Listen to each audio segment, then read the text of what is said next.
I'm Nicole Compton. I'm Rob Givens. And I'm Jenny Merriman. This is Right for Louisville. The city of Louisville is pouring cash into city streets, not for cars, but for bikes. Who has the right of way when it comes to your tax dollars? The drug problem in Louisville appears to be getting worse instead of better. Now, some are going to extremes to stop it. We're talking about it right now on Right for Louisville.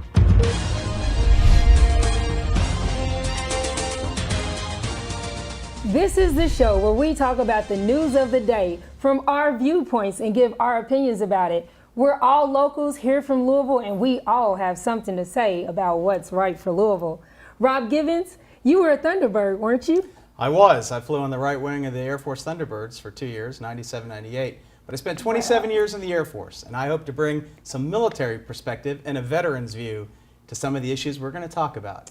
Ready for that? And Jenny, you've lived in Kentucky your whole life, right? I have. I'm a single mother of two, born and raised in Kentucky, student at UK, worked at U of L, an Army reservist at Fort Knox, and been doing TV, radio, and film since high school. But hey, enough about me, because over there, Nicole Compton is an attorney with the law degree from University of Louisville. U of L, go Cards.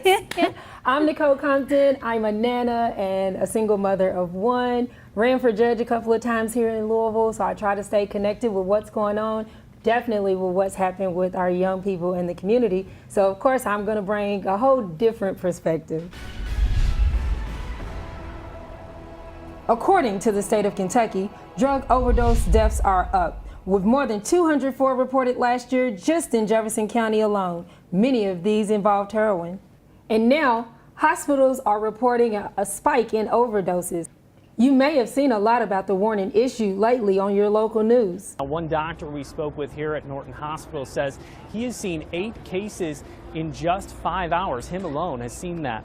The hospital says an extremely potent drug is causing the spike in cases. Doctors are having to use large doses of naloxone to counteract the effects. Guys, this does seem like an epidemic. It seems like more people are dying of heroin than of gunshots and gun violence. Clearly, and it's a choice issue, right? So we've got to find a way to make those people not make that choice for drug use. I think it's more than a choice issue in that it's an education issue. I think we have to get the families educated on what's going on in the community. Most people don't realize that they know somebody that is affected by heroin, and it gets to be scary. Right, you think that if you live in a certain neighborhood, in a certain kind of house, or you grew up a certain way with values or money or whatever the case may be, that it's not affecting you, but at these numbers, it's clearly affecting everybody. And if it is a choice issue, then when they move into an area where they're, handing out kits to make it kind of easier to do on-the-spot saving of people, I don't know, does that lessen the degree of, participation in this kind of thing? Or do people, if they've got a backup plan, are they going to go in more? I don't think that they're necessarily going to go in more. And by choice issue, just let me be clear, it's not that people choose to do this, right? So it's a chemical dependency. Well, you do choose it the first time. I suppose, but there are factors that lead up to that choice. And those are the things we have to address. It's like a military problem. You can't just bomb your way through it. We can't just lock people up and solve this problem. Right. We have to find a way of addressing the needs of those who find the need to turn to drugs. And maybe that will help us out to some degree. And it's gotten to the point that Jefferson County Attorney Michael O'Connell has even started a heroin court, because what they're finding is you have to feed the habit some kind of way, and heroin is an expensive habit. So what happens is people shoplift, or they steal, or they hijack cars. They do whatever it takes to get that fix for the day, because your body needs the heroin so much. And so we even have our own court system, our own court room that's dedicated just to trying to get people off of heroin, realizing that it's not just affecting the person and their drug use, but the community as a whole. Jenny, you brought up a great point, though, about the question about do we provide folks with the antidote, essentially. And, I think at the end of the day, you have to be able to try and do that. I think Kroger is going to start doing it over the counter now in the pharmacy, because the objective is to save people's lives, right? And so giving the opportunity to do that, to save their life, to maybe give them another chance to change their life, to not be on that any longer. Well, I think as a parent, I have 2 teenage children, and I feel like on the one hand, if you're a parent and you think that there's no way my kids are into this, they're not hanging out with anybody that does this. You're wrong. Right. And so you think, well, what kind of parents are these that are going to have this shot hanging around the house? Doesn't that sort of lend to people saying, okay, well, we can party hard at so-and-so's house because they got the shot. But then if your child ends up at that house and it's your child decides peer pressure or a bad night or having too much fun and they want to try heroin for the first time, now you're glad the shot's in the house. Right. Well, I think you just scared every parent in Louisville to making sure they have access to that. But well, and it's you're not right. it's not just the teenagers doing it. And I've said it before. If anybody follows my Facebook page, you know I'm constantly putting I hate heroin. That's because I have loved ones who are affected by heroin. I have friends of friends. I know people that have overdosed and been brought back with having like the Narcan shot. So it does hit home. It's not just the teenagers. There are adults, there are young adults, there are working professionals who are, who are dealing with it. There was just something on the news here recently about a couple in Ohio that had passed out with the child in the back seat. They were high and overdosing en route to somewhere. And so it's not just the teenagers that you have to worry about, but yeah, you do want, I want to know that my loved one can have a second chance if they do overdose. Well, certainly we need to find innovative ways to solve this problem in the community. One man in Bullitt County has really taken it upon himself to try something completely out of the box, right? He is placing signs in his yard that say, hey, drug dealers right down the street. WDRB and just about every other news organization in town showed up to cover this story. Let's take a look. Finding countless needles in his front yard, McAllister chose to take an unusual stand. Dope this way. Signs, meth, heroin, pills, and pot put up on his property Saturday morning. Quite a contrast to the children's toys in his front yard on Charles Court. We got arrows pointed down the street. Despite the arrows, McAllister says the signs are not meant to call out one specific person or one house, rather to serve as a call for action on his street and in his neighborhood. I want people to be aware of what's going on down here. And it seems like it's helped. I mean, it slowed down the traffic. So, pretty drastic step. What do you guys think of that? Drastic times calls for drastic measures, and that's exactly what he did. He's taking control, not in my neighborhood. Right, he's living in this neighborhood that's well known for drug traffic. He's got small kids. He's finding drug trash, paraphernalia needles in the front yard. And apparently, I don't know necessarily if law enforcement agents were aware of it, but it was a well-known drug area. People were calling the police on other people in the neighborhood, so they knew that there was a problem. There's just only so much that law enforcement can do. I had an officer tell me once, by the time we lock them up or by the time we take them to treatment, they beat us back before we get back from the precinct. I mean, so they knew it was a problem. It just might not be much that they could do about it, and he was taking measures to his own hand. And we can't hide the problem, and we can't turn our backs on the problem. It's there. This man's drawing attention to it. I think it's a bold measure, and it'll be interesting to see how that plays out. Ultimately, I think we have to realize the threat this is to our community in so many different ways, and find a way to take a look at the problem in a bipartisan way to solve everything from what we do with those we catch to how we prevent it from ever happening. Well, and I think the one word that you hit is community. That is so important because it's not just the police and what they're going to do. It's not just the politicians and what they're going to do. It is each one of us in the community, like I said before, getting educated, getting active, knowing what drug use looks like and ways that we can do our part. So from the pastors to Frankfurt to the police station, even to us, we have a responsibility to take this head on if we're going to make any headway in it. Well, if it is a community issue, and he has said that since the signs went up, he thinks that he's noticed that some of the drug traffic has slowed, but more, gawkers, that kind of traffic, the looky-loos are coming through. So if it's a community thing, is it sort of it can't balance. It's either heavy one way or heavy the other. If it's one way, you've got the heavy drug trafficking coming through there, and now it's more of a, can I sell my house? What about my property values? Look at the attention my neighborhood is getting, and for this? Well, I think it's not going to last forever. The signs that he put up appeared to be ones that can come down pretty easily. So yeah, the homeowners association is probably really ticked off right now, but it still is doing what he set out to do, and that is to deter at least some of the people from coming to buy drugs, Right. and to call attention. And he did exactly that. He got every news station out there. He called attention, even if it was for his 5 seconds of fame. Somebody knows that, hey, this is a problem. Right, and that's really what it's going to take. We have to bring attention to it, and we have to come up with a way ahead, because it'll affect all of our property values at some point in time. No matter what neighborhood you live in, which side of the city in, it's a problem for the city, and we got to find a way to solve it. It is. All right, we're talking about it here. Are bike lanes right for Louisville? The mayor thinks so. What about you? We'll talk about that next on Right for Louisville.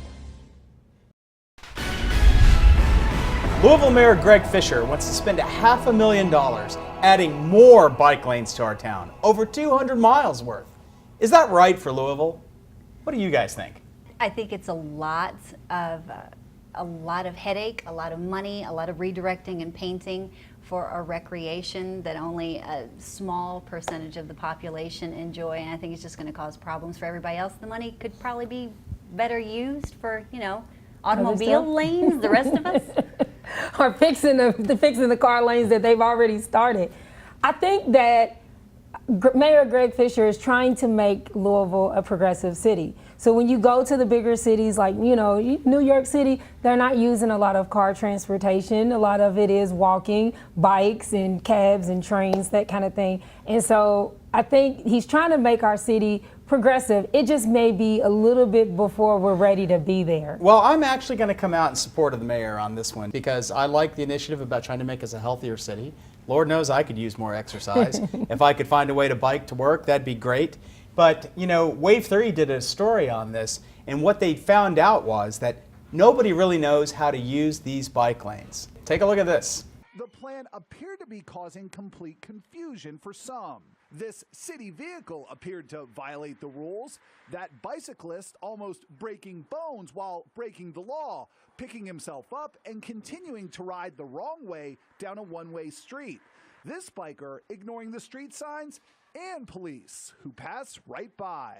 Are the bike lanes two ways on a one-way street? No, just one way going that way. I know I'm probably going the wrong way, but I got to get to the store. So herein lies the biggest problem for me. Right. Nobody really knows how to navigate around these bike lanes, and it will cause a problem with traffic if we don't think it through a little better. Well, as an attorney, the first thing I do is I want to figure out, okay, what does the law say on this? Who drives where, what time, when? My fear is you gonna start carrying more cards in your car now as you drive? Tossing them out the window at the bike riders.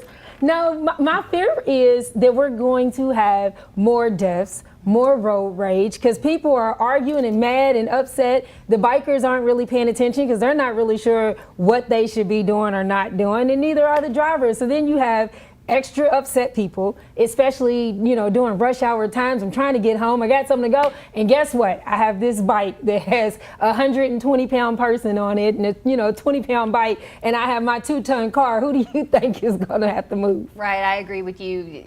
People are enraged by bicyclists when they're on their way somewhere all the time. So I agree with you about the safety issues. And I agree with you as well. I'm in support of Mayor Fisher, making Louisville a progressive city and making our image stand out in the United States. And obviously I want everybody to have a healthier lifestyle. But if you want to put some money into a healthier lifestyle for Louisville and the surrounding counties, do something like make it a little bit more affordable for a single mom to get some fresh produce and lean meats instead of me, being able to feed the kids for $5, fast food, that kind of thing. Well, we want to be able to do that, but we want you to be able to ride your bike to get that lean meat and fresh fruit. Not doing it. Not doing it. Well, but that's the thing. We've spent all of this money on these bike lanes. Can we have some money spent on educating people? Obviously, everybody cannot.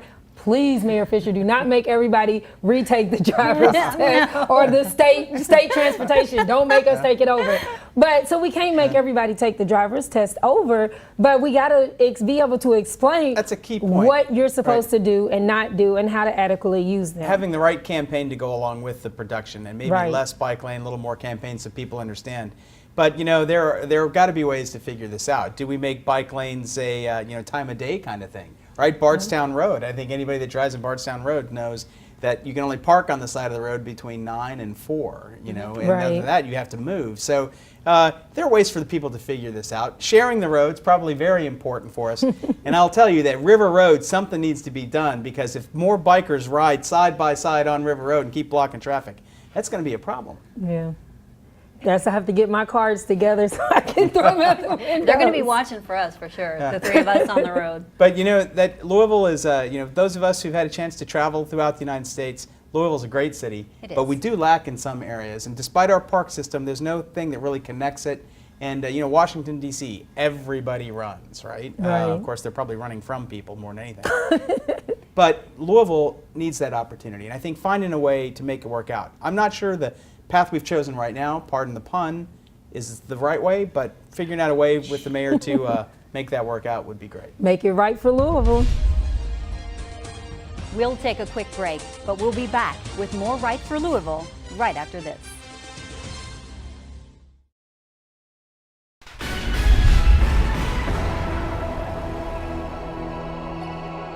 Finding your faith can be pretty exciting, especially for one kid who's risen to fame lately.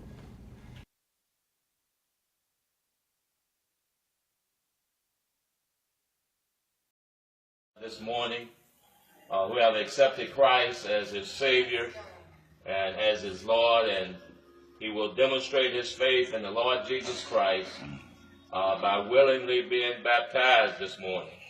He's been waiting on this day a long time. And so, Jordan, upon the profession of your faith in the Lord Jesus Christ, I now baptize you in the name of the Father, and of the Son, and of the Holy Spirit.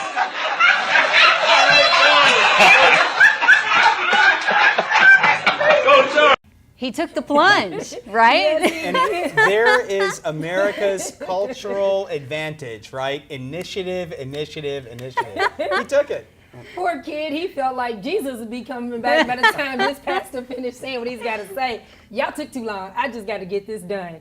I think it's sweet. I think it's special. I think, you know, you see somebody that young with their heart so into Right. it and in the right place, and he just couldn't wait for Right. this special moment. Well, he had made his decision, Right. talked it over with Mom, planned it for a while. He was ready to go, and it just seemed like one more word. Let's just be thankful, though, that the minister didn't take that long with him under the water.